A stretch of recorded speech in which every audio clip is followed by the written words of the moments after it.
زما ګرانو معززو مسلمانانو ورونو، الحمدلله نن د قرآن مجید په یو آیت قل سیرو فی الارض باندې عمل کولو په نیت سره او د غرونو په سرونو باندې او د سپینو سپینو صادرو په سیمه کې الله جل والا شانه حمد او محبوب صلی الله علیه و آله وسلم ذکر خیر کولو د پاره مونږه د بنچپالۍ غرونو ته بره سر ته راختي یو.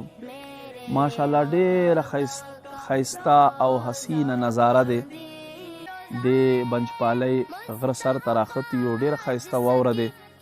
نو ما د ویډیو کولو مقصد دا دی چې دوه خبرې دي. یوه خو دا د زما اوریدونکو او کتونکو چې داسې ځایونو ته تک پکار دی او په داسې ځایونو کې هم د پاک رب جل والا شانه ذکر کول پکار دی او دا غرونه او دا واورې او دا بوټي دا هوا د خپل ایمان او الله جل والا شانه په وحدانیت باندې گواہی ورکولو سره په ځان باندې گواه کول پکار دی.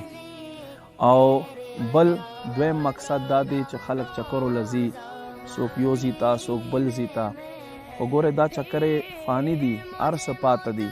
که باقی دی نو د رب ذات باقی دی او د چې صفتونه دي هغه صفتونه باقی دي.